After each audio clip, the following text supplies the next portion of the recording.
गुरकिरपाल Singh YouTube channel में आपका स्वागत है। जैसा कि आप जानते हैं कि अभी लॉकडाउन लगा हुआ है और हम इस लॉकडाउन के समय का फ़ायदा उठाते हुए अपने क्वेश्चन आंसर सीरीज़ की ओर बढ़ते हैं। तो मैं आपसे ये रिक्वेस्ट करना चाहूँगा कि अगर आपके दिमाग में कोई डेयरी रिलेटेड क्वेश्चन है तो उसे आप मुझे वॉइस मैसेज करें, तो मैं अपने एक्सपीरियंस के आधार पे उनके जवाब देने की पूरी कोशिश करूँगा। और प्लीज़ वॉइस मैसेज जो है वो थोड़ा क्लियर आवाज़ में होना चाहिए, क्योंकि वो वीडियो के अंदर रिलीज होता है। अगर खड़खड़ाहट आती है तो आगे फिर पब्लिक उस चीज़ को समझ नहीं पाती है, तो थोड़ा इस चीज़ को चेक करना ना भूलें। और इसके लिए मेरा व्हाट्सएप नंबर है 9013284749 901 328 4749। तो चलिए शुरू करते हैं। आज का पहला क्वेश्चन है आर्मी से। नमस्कार गुरकीत सर, मैं आर्मी में हूँ और असम में हूँ, और हमें जितना भी टाइम मिलता है हमने डेयरी फार्म के लिए तैयारी करते हैं। और करीब 8 साल से पढ़ाई करते करते हमने काफ़ी हद तक नॉलेज को हासिल किया है, और मेरा लक्ष्य है कि डेयरी फार्म करना है और स्मार्ट फार्मिंग करनी है। और बेसिक डेयरी फार्म का निर्माण के लिए हम काम कर रहे हैं।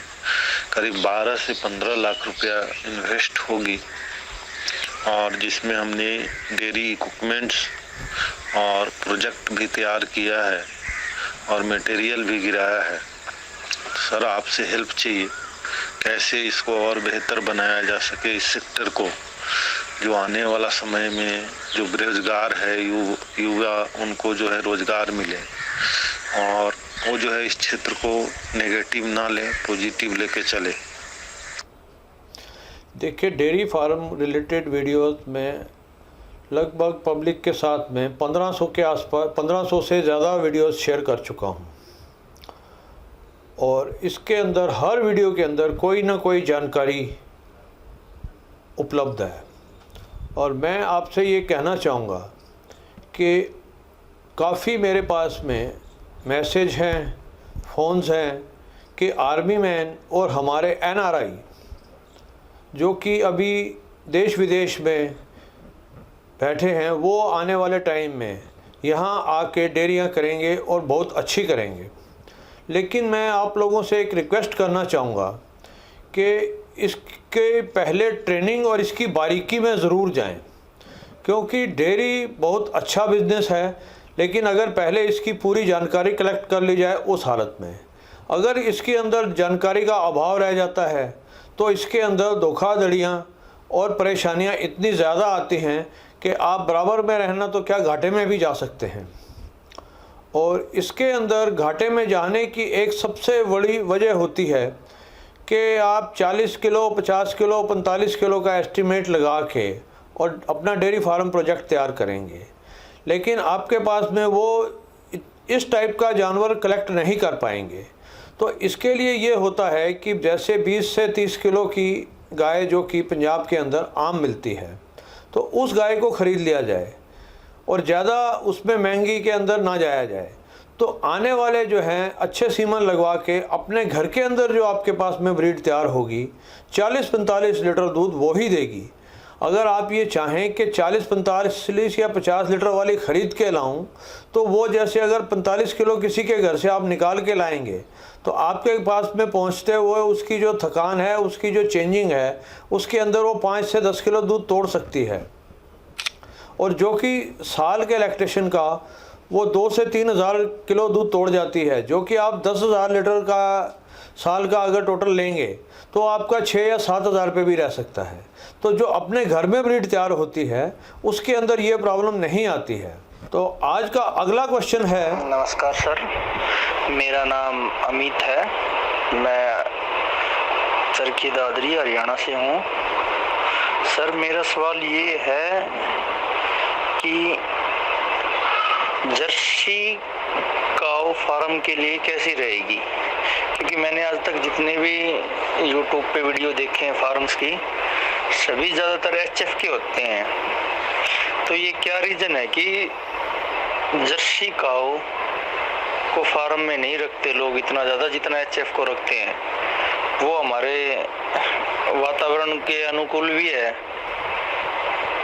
फिर भी क्या रीज़न है कि प्योर एचएफ के फार्म तो काफ़ी मिल जाएंगे लेकिन जर्सी के फार्म नहीं मिलेंगे। तो सर मैं जर्सी का फार्म करना चाहता हूँ, आप जर्सी वर्सेज एचएफ के ऊपर जानकारी दें, आपकी कृपया होगी सर। और जर्सी काऊ एक लैक्टेशन में कितना दूध देती है एवरेज, जो जर्सी होती है, बताने की कोशिश करें आप। देखिए भैया, ये जो जर्सी गाय है इसकी हमारे हरियाणा या पंजाब में जहाँ पे मेन जर्सी और एचएफ गाय पाली जाती है, इनमें काफ़ी कमी है। ये बिल्कुल आपने सही पहचाना है। बाकी इसकी कमी का मेन कारण ये रहा है कि जर्सी गाय के अंदर कोई कमी नहीं है, एचएफ के मुकाबले में कहीं भी मात नहीं खाती है। बहुत एचएफ के मुकाबले में कम चारा खाती है और एचएफ से थोड़ा कम दूध देती है, और बाकी दूध के अंदर इसके फैट परसेंटेज भी एचएफ के मुकाबले में ज़्यादा होता है। तो ये काफ़ी अच्छी प्रॉफिटेबल रहती है। लेकिन जो हमारे यहाँ पे एचएफ और जर्सी तैयार की गई है, ये कोई भी गाय इंपोर्ट नहीं हुई है, सारे अपने यहाँ पे ब्रीडिंग करके तैयार की गई है, जिसके पीछे हमारी जो ओरिजिनल देसी गाय ही है। देसी गाय से एचएफ और जर्सी गाय तैयार की गई है। लेकिन कोई पिछले सालों में ऐसा हुआ जो सरकारी तौर पे या पीडीएफए के ने जो सीमन वगैरह विदेश से मंगवाए हैं, उसके अंदर एचएफ के ज़्यादा आए हैं। तो इस वजह से एरिया के अंदर एचएफ गाय की डेवलपमेंट ज़्यादा हुई है। बाकी जर्सी गाय में कोई कमी या कोई उस वजह से जर्सी गाय पीछे नहीं रही है, सिर्फ इसी वजह से पीछे रही है कि लोगों का जो सीमन जो इंपोर्ट करते हैं उनका ध्यान कम रहा है इसके ऊपर, उनका ध्यान एचएफ के ऊपर रहा है। आने वाले टाइम में, इस टाइम जो अभी जर्सी गाय की डिमांड बढ़ रही है, तो ये शायद चेंज हो जाएगा कि आने वाले टाइम में जर्सी गाय बढ़ जाएगी। बाकी एचएफ जो आप जर्सी गाय की बात कर रहे हैं, तो इसका लगभग 7500-8000 लीटर तक की गाय आपको यहाँ पे मिल सकती है।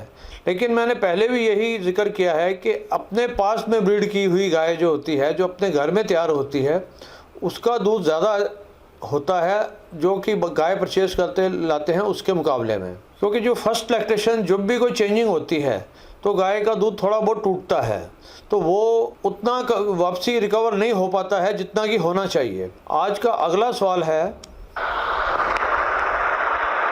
सत श्री अकाल पाजी, कैसे हो? हम बांग्लादेश से बोल रहे हैं, हम आपकी वीडियो देखते हैं, हम आपका चैनल का और आपका फैन है। मुझे ज़रा ये बताइएगा, हम इंडिया से बांग्लादेश में सही तरह से, सही तरीका से कैसे गाय ले सकती है टैक्स भर के? हम इलीगल तरीका अपनाना नहीं चाहता, ब्लैक में नहीं लाना चाहता। देखिए भैया, अभी कोई ऐसा रूल रेगुलेशन पता नहीं है जिससे कि सही लीगल तरीके से गाय ले जाई जा सके। बाकी आपके विदेश मंत्रालय जो एम्बेसी है वहाँ से आप पूछें तो आपको कोई रास्ता मिल सकता है। हमारा नेक्स्ट क्वेश्चन है। सर जी नमस्कार, मैं अफ्रीका से बोल रहा हूँ और आपका हर वीडियो देखता हूँ। यहाँ पर मेरा नाम खुमाराम जाट है, मैं राजस्थान चूरू का रहने वाला हूँ। सर ये जो जाफराबादी भैंसे हैं, ये सर जाफराबादी भैंसे हमारे चूरू जिले में गर्मी में रह सकती है क्या सर? 48 डिग्री तापमान रहता है, उसमें कोई दिक्कत नहीं होगी सर? और दूसरी बात सर, ये जाफराबादी भैंसे ये मूरा नस्ल का जो भैंसा है उसे रह जाएगी सर? इनके सीमन तो ये रिसीव करती नहीं है, तो सर इसके बारे में थोड़ा बताना। हमारी इच्छा थी लेने की।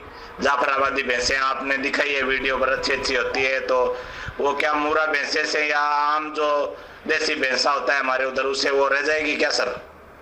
इसके बारे में आप थोड़ा बताना, क्योंकि हमारी इच्छा है मैं अफ्रीका से आकर के और डेयरी व्यवसाय करने की।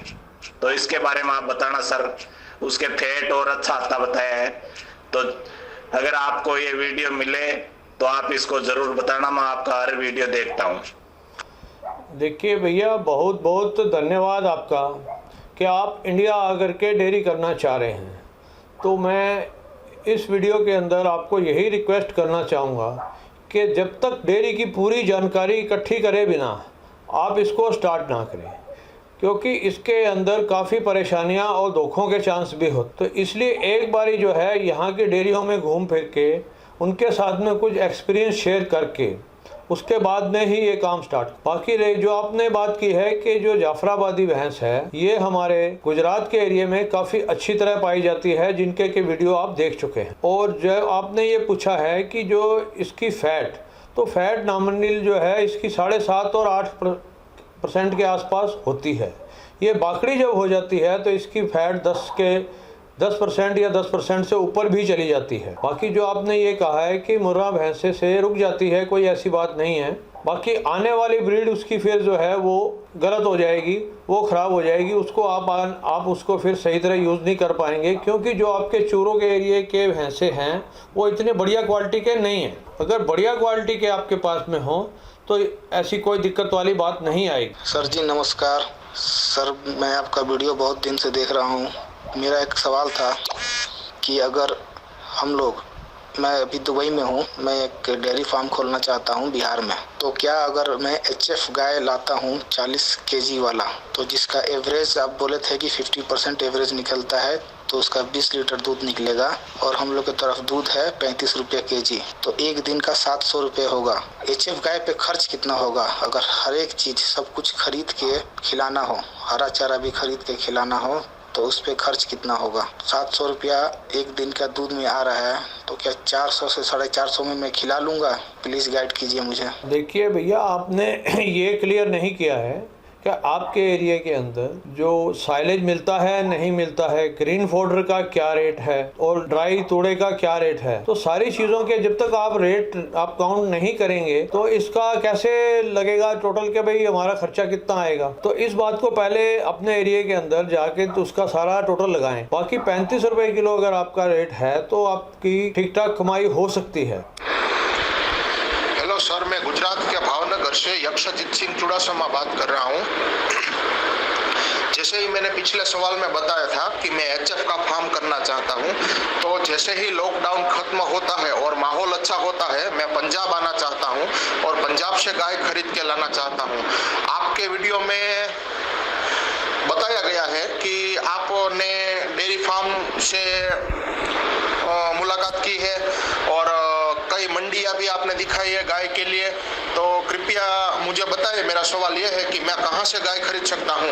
मंडी से अच्छा रहेगा या डेयरी फार्म से अच्छा रहेगा कि कोई एजेंट के थ्रू गाय ली जा सकती है? और अगर मैं वहां से गाय परचेस करता हूं तो मुझे अभी फिलहाल 2 से 3 गाय ही चाहिए, तो ट्रांसपोर्टेशन और कागजी का कार्यवाही जो होती है वो किस तरह की होती है? क्या 3 गायों के लिए मैं ट्रांसपोर्ट का उपयोग करके गुजरात में गाय ला सकता हूं कि नहीं? कृपया हमारा मार्गदर्शन कीजिए जी, धन्यवाद। देखिए भाई साहब, जो आपने ये कहा है 3 गाय, तो गाड़ी तो पूरी 8 गाय की 9 गाय की आती है, किराया आपका पूरा लग जाएगा, क्योंकि छोटे टेम्पो जो है वो इतने लंबे रूट पे नहीं चलते हैं। तो इसलिए आप कोई अपना पार्टनर ढूंढे या अपना बजट बढ़ा करके 8 जानवर या 9 जानवर लेके जाएं, तभी आपका काम चलेगा। बाकी रही बात यह है कि जब मंडियां स्टार्ट होंगी तभी पता लगेगा कि किस मंडी में माल कैसे आ रहा है, या मंडियां अभी स्टार्ट लेट होती हैं। ऐसा भी हो सकता है कि अभी पहले माहौल खुलता है तो मंडी लेट स्टार्ट हो। तो इसलिए इस बात का कोई भी अंदाजा लगाना कहां से गाय खरीदी जाए ये अभी मुश्किल है। जैसे ही लॉकडाउन खुलता है तो उसकी वीडियो हम डाल देंगे कि ये घरों से गाय खरीदनी है या मंडियों से खरीदनी है। कुर्कीपाल सिंह जी, आपका स्वागत है। हम राजेश घोष कोलकाता वेस्ट बंगाल से बात कर रहा हूँ। हमको एक क्वेश्चन का सवाल दीजिए। आप अच्छी नस्ल की गाय को कैसे पहचानेगा?